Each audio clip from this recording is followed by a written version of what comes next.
విలువకు అర్థం తెలిసిన వ్యక్తి దాసరి నారాయణరావు.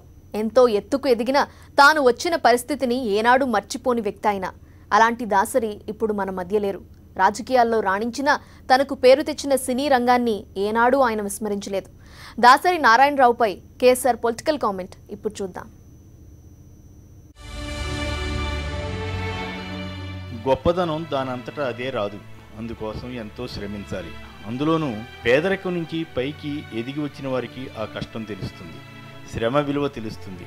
పైకి వచ్చిన తర్వాత కూడా అది మర్చిపోకుండా నలుగురి పట్ల అదే ధోరణితో ఉండేవారే గొప్పవారవుతారు.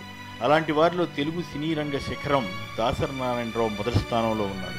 ఆయన తన జీవిత ప్రస్థానంలో దాదాపు చివరి వరకు ఎంతో క్రియాశీలకంగా ఉండగలిగారు. సినీ రంగంలో తన ముద్ర వేసి ఎన్టీఆర్, ఏఎన్ఆర్ వంటి అగ్రశ్రేణి నటులకు కూడా దాసరి లిఫ్ట్ ఇచ్చే స్థాయికి ఎదిగారంటే ఆయన తన వృత్తిని ఎంతగా ఆరాధించారో, అందులో ఎంత సక్సెస్ అయ్యారో అర్థం చేసుకోవచ్చు. మోహన్ బాబు వంటి ఎందరో నటులను ఆయన తయారు చేసి తన శక్తి సామర్థ్యాలను చాటుకున్నారు.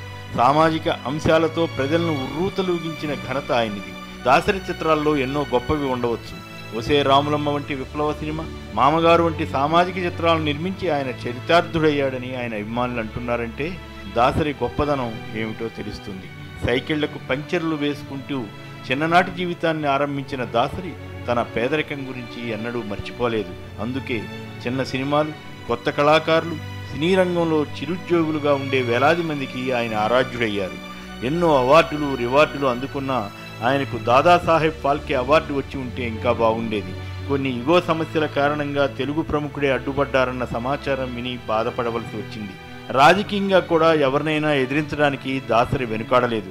సొంత పార్టీ ప్రయత్నాలు చేసినా వెంటనే విరమించుకుని కాంగ్రెస్ రాజకీయాల్లోకి వెళ్లారు.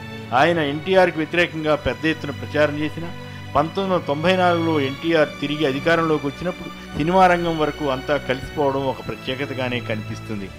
రాజకీయంగా దివంగత ముఖ్యమంత్రి వైఎస్ రాజశేఖర రెడ్డితో సాన్నిహిత్యం గరిపారు. కేంద్రంలో మంత్రి అయినా సినిమా రంగాన్ని మాత్రం ఆయన ఎన్నడూ విడిచిపెట్టలేదు. రాష్ట్ర విభజన పరిణామాల తర్వాత రాజకీయంగా అంత యాక్టివ్గా లేకపోయినా ఇటీవలి కాలంలో కాపు ఉద్యమ నేత ముద్రగడ పద్మనాభం ఉద్యమానికి దాసరి మద్దతిచ్చారు. అంతేకాదు, ఏపీలోని తెలుగుదేశం ప్రభుత్వం ముద్రగడను పరామర్శించనివ్వకుండా దాసరిని అడ్డుపడిన తీరు ఆయన్ను బాగా బాధపెట్టింది. ముఖ్యమంత్రి చంద్రబాబు నాయుడు అప్రజాస్వామికంగా కాపు ఉద్యమాన్ని అణచివేస్తున్నారని, అవమానిస్తున్నారని ఆయన బాధపడ్డారు. సినీ రంగంలో మాదిరి ఏ సమస్య వచ్చినా పరిష్కరించే రీతిలోనే కాపు ఉద్యమానికి కూడా ఆయన పెద్ద దిక్కుగా నిలవడానికి సిద్ధమవుతున్న తరుణంలో కన్నుమూయడం దురదృష్టకరం. ఏపీలో వైఎస్ఆర్ కాంగ్రెస్ అధినేత, విపక్ష నేత జగన్ పనితీరును, నిబద్ధతను మెచ్చుకుంటూ ఆయనకు తన ఆశీస్సులు అందజేశారు. అంతేకాక జగన్తో కలిసి పనిచేయాలని, అండగా ఉండాలని అనుకున్నారని విజయ్ చందర్, భూమన కరుణాకర్ రెడ్డి వంటి వారు వెల్లడిస్తున్నారు. కళారంగంలోనే కాకుండా రాజకీయాల్లో సామాజిక ఉద్యమాలతో పాటు ఒక పత్రిక అధిపతిగా కూడా దాసరి పేరు తెచ్చుకున్నారు. సమాజంలోని అన్ని రంగాల వారిపై దాసరి తన ప్రభావాన్ని చూపగలిగారు.